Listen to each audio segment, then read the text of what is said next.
हजरत मौलाना मुफ्ती साद साहब यहाँ तशरीफ़ फरमाए, हजरत मौलाना मुफ्ती शाहिद साहब यहाँ तशरीफ़ फरमाए, हजरत मौलाना मुफ्ती अब्दुल अलीम साहब तशरीफ़ फरमाए। मैं इनके कदमों में बैठकर अपने अभी बोलने के लिए अभी ज़ुबान खोल रहा हूँ, सीख रहा हूँ, ये अपनी इस्लाह के लिए यहाँ खड़ा हूँ। देखिए बहुत अच्छा पैगाम उन्होंने दिया है कि मनवर राना साहब के एक शेर है कि थकन को ओढ़ के बिस्तर में आके लेट गए, थकन को ओढ़ के बिस्तर में आके लेट गए, हम अपनी कब्र मुकर्रर में आके लेट गए, तमाम उम्र लड़ते रहे एक दूसरे से हम, जब मरे तो बराबर में आके लेट गए।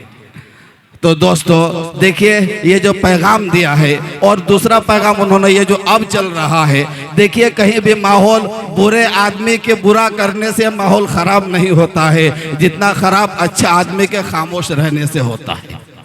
अच्छा आदमी का खामोश रहने से होता है। तो अच्छे आदमी जब तक इस्लाह के लिए या बुराई को रोकने के लिए ना उठेंगे तब तक के माहौल सुधरने वाला नहीं है। लेकिन मजबूरी एक मसला है बहुत बड़ा कि वो चोरी करता था किसी मकान से, वो चोरी करता था किसी मकान से, खर्चा भी करता था बड़ी आन बान से, इसलिए मैंने भी उसे कभी नहीं रोका, वो सामान खरीदता था मेरी दुकान से।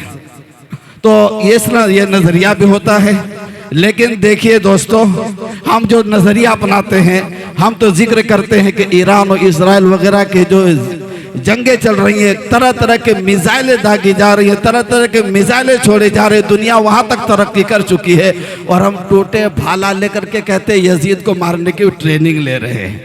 तो ये हमारी बेवकूफ़ी है, और चूँकि ये मोहब्बत नहीं है, और कहते हैं कि लब पे है दावा इश्क नबी का, दिल में मगर बिरयानी, बुजुर्गों के नाम ले लेकर खाने में आसानी, अलगर्दे बुजुर्गों का नाम लेकर, असहाब का नाम कर, नवासा रसूल का नाम ले लेकर के ये खाने पीने का सिलसिला चलाओ, नाच गाने का सिलसिला चलाओ। तो एक तरह से हम जिस तरह से मजाक उड़ा रहे हैं, ये हमारी बहुत बदकिस्मती के बात है। फिर हमें एहसास भी नहीं है, उम्मीद नहीं, मरहला आस नहीं है, उम्मीद नहीं, मरहला आस नहीं है, जीने के लिए कुछ भी मेरे पास नहीं है, क्या जाने ये कौन से मंजिल के है जुस्तजू, हम मिट तो रहे हैं मगर एहसास नहीं है। इस एहसास को बेदार करने के लिए आइए एक खामोश चेहरा जो अक्सर स्टेजों में जब जाते हैं बड़ा खामोश होकर के बैठे रहते हैं, लेकिन जब खामोशी बोलती है तो अच्छे अच्छे नकीब की निकाबत और अच्छे अच्छे खतीब की खिताबत गूंगी पड़ जाती है। और वहाँ यही बात होती है, उमूमन हम बहुत कम बोलते हैं, उमूमन हम बहुत कम बोलते हैं, अगर बोलते हैं तो बस हम बोलते हैं। हजरत मौलाना मुफ्ती शाहिद साहब से गुजारिश करूंगा कि वो माइक पर तशरीफ लाए और सामईन कराम के मुंतज़िर निगाहों को तस्कीन बख्शे। माइक पर जनाब हजरत मौलाना मुफ्ती साहब अल कासमी। अल्हम्दुलिल्लाहि रब्बिल आलमीन वस्सलातु वस्सलामु अला सय्यिदिल अंबिया'i वल मुरसलीन व अला आलिहि व अस्हाबिहि व सल्लम अजमईन। अम्मा बाद, अऊज़ु बिल्लाहि मिनश शैतानिर रजीम, बिस्मिल्लाहिर रहमानिर रहीम, वरत्तिलिल क़ुरआन तरतीला, सदक़ल्लाहुल अज़ीम।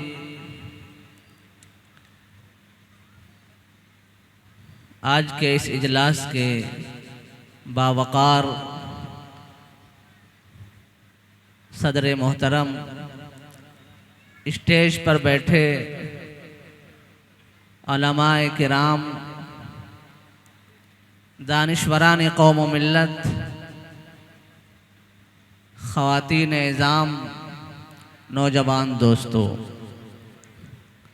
आज का ये खुशनुमा इजलास जो बहुत देर से आप समाअत फरमा रहे हैं, कुछ माएँ और बहनें भी बड़ी मुंतज़िर निगाहों में इस इजलास को समाअत कर रही हैं। उन हौसलों को सलाम जिसने इस इजलास को मुनाकिद किया, उन नौजवानों के अज़्म और इरादे को सलाम कि आज के इस मौसम में और मौसलाधार हफ्तों से जहां बारिश हो रही है, इसके बावजूद ये अज़्म और इस इरादे के साथ आज का ये बामकसद और कामयाब इजलास देख करके खुशी भी हो रही है, दिल में अंगड़ाइयाँ भी ले रही हैं। अल्लाह ताला इसके मकसद को कामयाब करे। आप सब के इल्म में है कि आज का जो इजलास है एक पैगाम देने के लिए है, एक मैसेज पहुंचाने के लिए है। ये रिवायती जलसों की तरह कोई जलसा नहीं है, बल्कि एक पैगाम पहुंचाने के लिए अपने उन नौजवानों के हौसले को हम सलाम करते हैं जिन्होंने इस मौसम में भी इस जलसे को मुनाकिद करके और अल्लाह की इस खुली हुई मदद को देख करके हमें बेतहाशा खुशी भी हो रही है और उम्मीद हो रही है कि जिस मकसद के तहत इस जलसे को मुनाकिद किया गया है इसमें हम कामयाब भी होंगे। आपको मालूम है कि इस महल्ले में एक मकतब का क़याम हुआ है। मकतब हम बज़ाहिर बहुत मामूली और छोटी चीज़ समझते हैं कि एक मकतब ही तो है, लेकिन आपको ये समझना चाहिए कि मकतब मामूली शय नहीं है। दरअसल ईमान की बीज जहाँ डाली जाती है, ईमान जहाँ से मजबूत किया जाता है, ईमान के शोले जहाँ भड़कते हैं बढ़ते हैं, इन्हीं मकातिब इस्लामिया से इसकी शुरुआत होती है। इन नौजवानों ने मकतब को कायम किया और माशरे में एक नई तब्दीली, नया इनकलाब लाने की कोशिश की है। हम इनके हौसले को सलाम कहें, कदर करें, इनके इरादे को हम और मजबूत करें और कैसे हम इन मकातिब को आगे बढ़ाएंगे, इस सिलसिले में हमें गौर व फिक्र करने की ज़रूरत है। हम सब मुसलमान हैं और मुसलमान का मतलब ये होता है कि कुरान और इस्लाम, मुसलमान ऐसे एक दूसरे के साथ मिले हुए हैं, एक दूसरे के हुकूक हैं कि जिसके बगैर हमारा मुसलमान रहना, हमारा इस्लाम पर बाकी होना ये नामुमकिन है जब तक कि हमारा एक दूसरे से कनेक्शन और ताल्लुक नहीं होगा। हमने कुरान करीम की एक आयत पढ़ी है, वरत्तिलिल कुरान तरतीला। कुरान का हक हम पर क्या है, बहुत मुख्तसर जुमलों में मैं आप तक 5 बातें पहुंचाना चाह रहा हूं।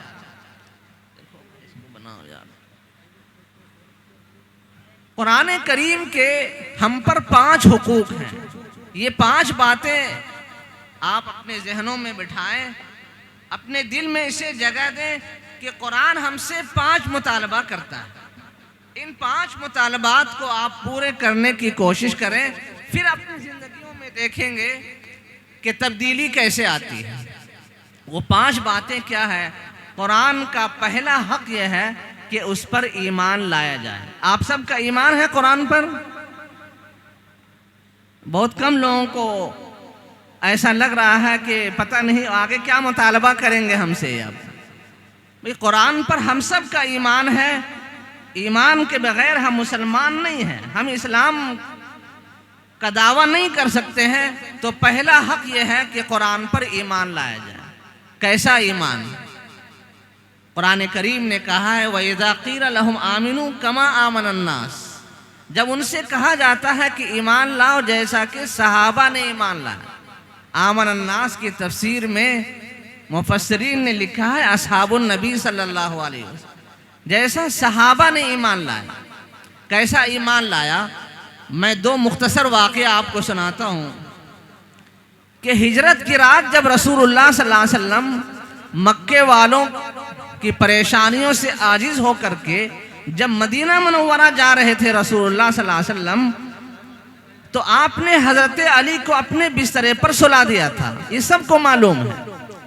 और हजरत अली रजी अल्लाह अन्हु से रसूलुल्लाह सल्लल्लाहु अलैहि वसल्लम ने यह फरमाया था कि ये कुछ अमानतें हैं, इन अमानतों को फला फला तक पहुंचाना है और इसके बाद मदीना मुनव्वरा आना है। आप सबको मालूम है कि रसूलुल्लाह सल्लल्लाहु अलैहि वसल्लम को दुश्मनों ने तलवार से घेर रखा था कि नऊज़ बिल्लाह जो ही मोहम्मद रसूलुल्लाह अपने घर से निकलेंगे, इनका आज सफ़े हस्ती से नामो निशान मिटा दिया जाएगा। रसूलुल्लाह सल्लल्लाहु अलैहि वसल्लम ने हज़रत अली को अपने बिस्तरे पर सुला दिया और आप मदीना मनव्वरा के लिए निकल गए। वो एक तफसीली वाक़या है। जब हज़रत अली रज़ी अल्लाह अन्हु के दोस्तों ने हज़रत अली से पूछा था, ए अली ये सच बताओ कि जिस वक्त दुश्मनों ने तलवार से आपके घर को घेर रखा था और वो कत्ल के दर पे थे, क्या आपको नींद आई थी उस बिस्तरे में रसूल पर? आप बताएं। जहां दुश्मनों का ये जत्था हो और हमला करने के लिए वो बेताब हो, ऐसे बिस्तरे में कभी किसी को नींद आ सकती है? हज़रत अली रज़ी अल्लाह अन्हु सोए और जब आपके दोस्तों ने पूछा क्या उस बिस्तरे पर जिसको दुश्मनों ने तलवार से घेर रखा था आपको नींद आई थी, तो हज़रत अली ने जो जवाब दिया, जो ईमान था, वो मैं आपको बताना चाह रहा हूँ। हज़रत अली ने कहा कि खुदा की कसम पूरी ज़िंदगी में इतना इत्मीनान से कभी नहीं सोया जिस इत्मीनान के साथ मैं हिजरत की उस रात में रसूलुल्लाह सल्लल्लाहु अलैहि वसल्लम के बिस्तरे पर सोया था। बोला ये कैसे मुमकिन होगा? हज़रत अली ने कहा मुमकिन इसलिए है, मैं हर रोज़ हर वक्त ये सोचता था कि न जाने कब मौत आ जाएगी, लेकिन उस दिन मैं इतना इत्मीनान से सोया था कि आज सब कुछ हो सकता है, अली को कुछ भी नुकसान नहीं पहुंच सकता है, इसलिए कि रसूलुल्लाह ने कहा है कि कल अमानतें वापस भी करनी है और इसके बाद तुम्हें मदीना मनव्वरा वापस भी आना है। जाहिर बात है मेरा ईमान इतना पुख्ता और इतना अकीदा मजबूत था कि मेरे कुछ भी नहीं हो सकता है मेरे साथ। वो ईमान चाहिए, और ईमान तो वो चाहिए जो इसी सफ़र हिजरत में सुराका इब्न जाशम ने जो रसूलुल्लाह सल्लल्लाहु अलैहि वसल्लम का पीछा किया था, बार बार वो घोड़े से धंस रहा था, बंदा वो धंसता जा रहा था, तो रसूलुल्लाह सल्लल्लाहु अलैहि वसल्लम ने कहा था सुराका एक दिन आएंगे जब कैसरो किसरा के कंगल तुम्हारे हाथों पर होंगे। हज़रत सुराका बाद में ईमान ले आए और ईमान लाने के बाद वो एक मौका ऐसा आया कि वो बीमार पड़ गए। यानी ऐसी बीमारी आई कि सहाबा मिलने जा रहे थे कि अब इनकी मौत आने वाली है, अब ये मरने वाले हैं। हज़रत सुराका ने कहा कि तुम लोग इतना परेशान क्यों हो? सुराका ने कहा कि मैं अभी नहीं मरने वाला हूँ। एक मोमिन कभी ऐसा कहता है क्या कि मैं अभी नहीं मरने वाला हूँ? मोमिन को ये पता ही नहीं है कि किस लम्हे उसकी मौत आएगी, और सहाबी रसूल ये कह रहे हैं कि अभी नहीं मरने वाला हूँ, तुम लोग जो मिलने आ रहे हो कि मेरा आखिरी वक्त है, अभी मेरा आखिरी वक्त नहीं है। कहा ये कैसी बात कर रहे हैं आप? हज़रत सुराका ने कहा मैं इसलिए कह रहा हूँ कि रसूलुल्लाह ने कहा था कि सुराका तुम्हारे हाथों में किसरा के कंगन आएंगे, अभी तो कंगन पहुँचा ही नहीं तो मैं मरूंगा कैसे? ये वो ईमान था। तो कुरान पर हमें ईमान ऐसा लाना होगा। आप जानते हैं कि अभी इसमें ये बरसात का मौसम है, अगर सांप अगर निकल आए तो भगदड़ मच जाएगा यहाँ भी, जबकि हम सबको मालूम है कि हर सांप काटता नहीं है, और अगर काट भी ले तो उससे इंसान को नुकसान नहीं पहुँचता है। इसके बावजूद अगर एक सांप निकल आए स्टेज में के स्टेज से बाहर तो एक भगदड़ मच जाएगा। ये महूम ईमान होने के बावजूद कि सांप के काटने से ज़रूरी नहीं है कि मर जाए, लेकिन कुरान पर तो हमारा ईमान ऐसा होना चाहिए कि जिस तरह हज़रत अली ने और जिस तरह हज़रत सुराका इब्न जाशम ने कहा, इस यकीन के साथ, इस एतमाद के साथ हमारा ईमान कुरान पर होना चाहिए। तो पहला हक तो कुरान का ये है कि हम कुरान पर ईमान लाएं। रसूलुल्लाह सल्लल्लाहु अलैहि वसल्लम पर ये कुरान नाजिल हुआ और हम तक ये पहुँचा, जिसकी तरबियत और तालीम का निज़ाम बनाया गया है। तो पहला काम तो यह है कि उस पर हम ईमान लाएं, और दूसरा काम यह है कि उसको पढ़ा जाए। उसी पढ़ने और पढ़ाने का यहाँ पर निज़ाम बनाया गया है। हम सब काम कर रहे हैं, लेकिन कुरान पढ़ने और पढ़ाने का निज़ाम नहीं बना रहे हैं। हर महल्ले में हर थोड़े से फासले में मकातिब का निज़ाम जब तक कायम नहीं होगा, हमारे ईमान में कोई मजबूती नहीं आने वाली है।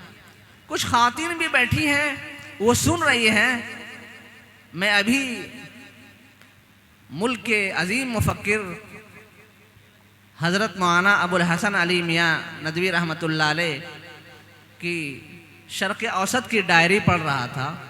शर्क़ औसत की डायरी में उन्होंने एक बात लिखी कि बगदाद के काज़ी शरीयत ने एक फ़ैसला किया, और फ़ैसला ये किया, एक ख़ानदान के 3 मर्दों को फांसी की सज़ा सुनाई गई।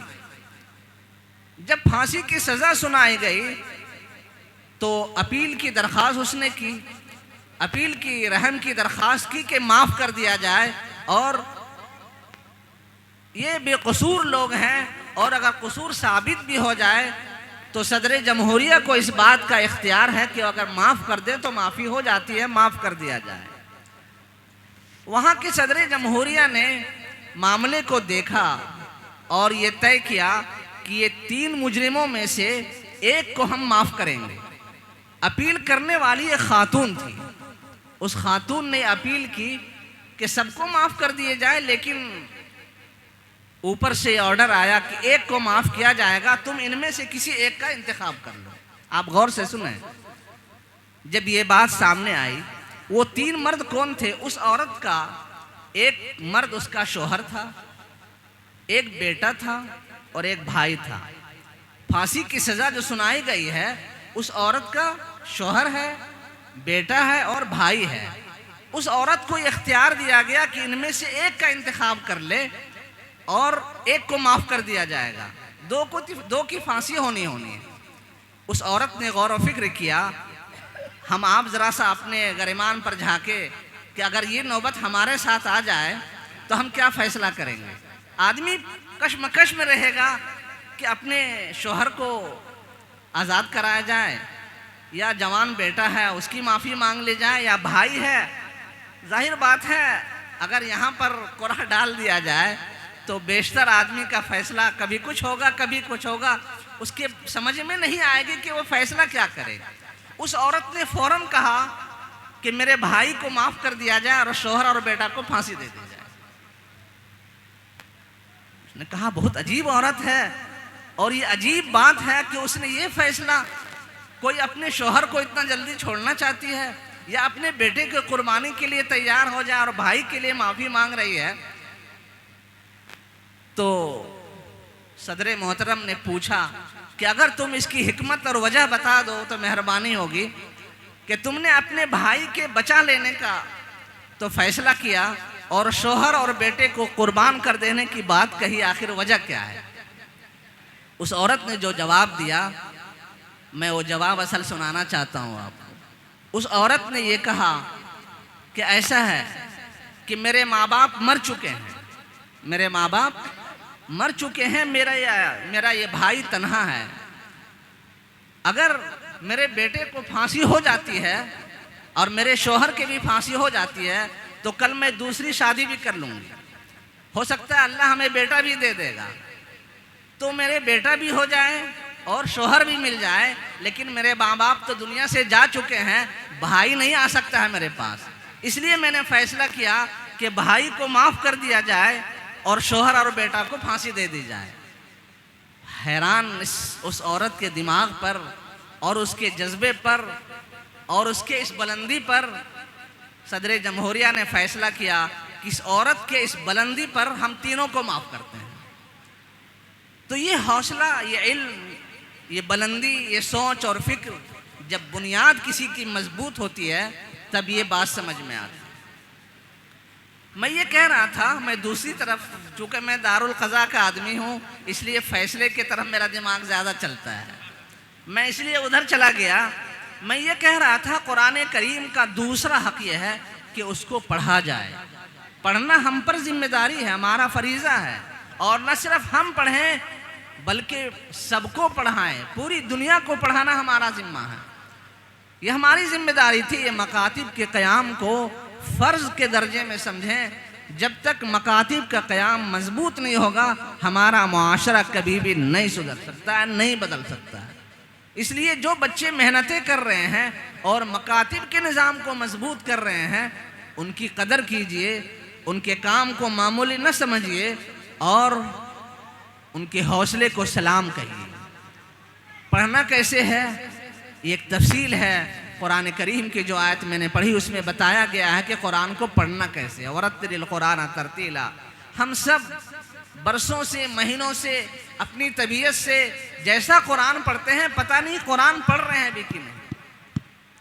अगर सही कुरान नहीं पढ़ते हैं, अगर उसके उसूल और ज़ाब्ते के मुताबिक नहीं पढ़ते हैं, तो कुरान हम पर लानत किया हुआ होता है, कुरान उसके खिलाफ बोल रहा होता है।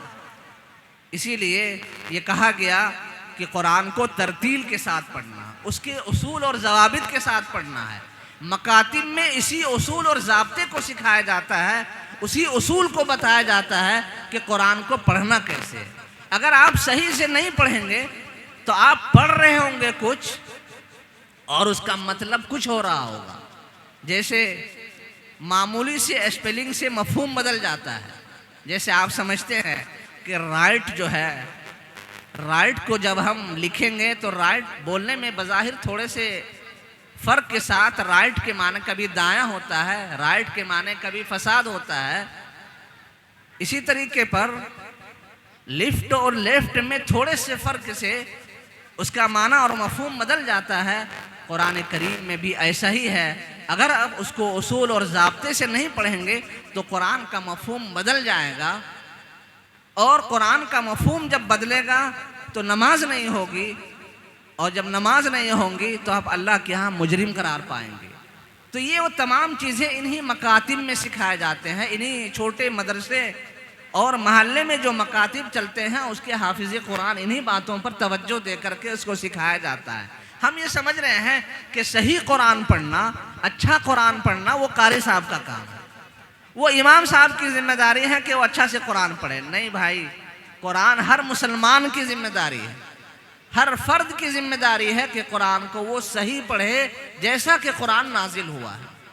हम ये कहेंगे कि हमारी उम्र ये हो गई है, उम्र से कुछ नहीं होता जाता। आप मेहनतें करेंगे, अडल्ट एजुकेशन का सिलसिला बरसों से, सालहा साल से लोग अपने यहाँ निज़ाम बना रहे हैं। तालीम बालिगा का सिस्टम बरसों से जारी है। आपको फ़िक्र होनी चाहिए। और आज की दुनिया में तो तालीमी इनकलाब का ज़माना, ये ज़माना इल्म की सदी है, इल्म का ज़माना है। आज मोबाइल के ज़रिए से, दूसरे ज़राए इबलाग से आप कुरान करीम को सही पढ़ने का तरीक़ा सीख भी सकते हैं और अपने अंदर एक तब्दीली भी ला सकते हैं। बहरहाल ये दो बातें हुई कि पहला हक़ तो यह है कि ईमान लाया जाए, दूसरा हक़ यह है कि उसको सही पढ़ा जाए, और तीसरा हक़ कुरान करीम का यह है कि उसके मफ़हूम को भी समझा जाए। मफ़हूम का समझना भी हमारी जिम्मेदारी है। कुरान करीम इसलिए नाजिल नहीं हुआ कि सिर्फ मुर्दों के लिए पढ़ा जाए, जब मौत आए तब सूरह यासीन पढ़ दी जाए, तावीज़ और गढ़ने में इसका इस्तेमाल किया जाए। कुरान इसलिए नाजिल नहीं हुआ, बल्कि उसको समझने की ज़रूरत है और समझ करके अपनी ज़िंदगियों में इनकलाब और तब्दीली लाने की ज़रूरत है। तो कुरान करीम का तीसरा हक़ यह है कि उसको समझ करके पढ़ा जाए। जाहिर बात है हर आदमी पूरा कुरान नहीं समझ सकता, लेकिन कुछ तो समझना और अपने हिस्से के बक़द्र कुरान करीम को हासिल करना हम सब की ज़िम्मेदारी है और फ़रीज़े मनसबी में है। कम अज़ कम हम जो नमाज़ों में पढ़ते हैं सूरह फ़ातिहा और जो सूरतें पढ़ते हैं, क्या मफ़हूम और मानी है इसका? कुरान हमसे क्या पैगाम दे रहा है? कुरान कहता है लानतुल्लाहि अलल काज़िमीन, झूठे पर अल्लाह की लानत हो, और वो बंदा खुद झूठ बोल रहा है। तो गोया कि उसे पता ही नहीं कि लानत किस पर बरस रही है और हम लानत किस पर इस्तेमाल कर रहे हैं। इसलिए तीसरा हक़ यह है कि कुरान को समझा भी जाए। चौथा हक़ यह है कि कुरान पर अमल भी किया जाए। तो दूसरों के लिए सिर्फ तकरीर करने के लिए ना हो, बल्कि उसको अमली ज़िंदगी पर लाने की ज़रूरत है और पूरे कुरान पर अमल करने की ज़रूरत है। कुछ अपने लिए, कुछ दूसरों के लिए। कुरान करीम यहूदियों के बारे में यह कहता है कि उन्होंने कुरान करीम की बाज़ आयतों पर अमल किया, अपने तौरात पर उन्होंने अमल करना शुरू किया और कुछ चीज़ों को उन्होंने छोड़ दिया। आज हमारा मुआशरा पूरा का पूरा लगभग इसी पर मुश्तमिल है कि जो हमारी तबीयत में उतर आती है, जो बातें हम ये समझ रहे होते हैं कि हमारे लिए बेहतर है, हम अमल कर लिया तो कर लिया। कुरान करीम इसलिए नई आयत उतरी है कि अपनी मर्जी के मुताबिक, यानी मीठा मीठा हप हप, कड़वा कड़वा थू थू, जो हमारे खिलाफ बज़ाहिर दिख रहा है उस पर वो अमल करें, और जो मेरे लिए अच्छा लग रहा हो तो उसको दलील बनाया जाए। लोग कुरान करीम को वहाँ दलील बनाते हैं जहाँ बज़ाहिर उसके हक़ में दिख रहा हो। और कुरान करीम का चौथा और पांचवा हक़ यह है, नंबर 1 ईमान रखना ज़रूरी, नंबर 2 पढ़ना ज़रूरी, नंबर 3 उसको समझना ज़रूरी, नंबर 4 उस पर अमल करना ज़रूरी।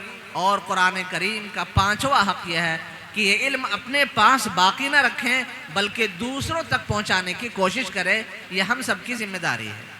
ये 5 हुकूक बुनियादी तौर पर, सरसरी तौर पर हमने आपको बताए। उम्मीद है कि आप इन बातों को मलहूज़ रखेंगे और तब्दीलियां लाने की कोशिश करेंगे। आप अपनी औलादों में मुंतकिल करने की कोशिश करेंगे। अपने समाज और मुआशरे में जो मकातिब के निज़ाम में जो कमी है उसको दुरुस्त करने की फ़िक्र करेंगे, और जो लोग मकातिब का निज़ाम चला रहे हैं उसकी हौसला अफजाई करेंगे, उसकी मेहनतों पर हम ताउन भी करेंगे, बारिश और उनकी कोशिशों को करेंगे। अल्लाह हम सबको अमल करने की तौफीक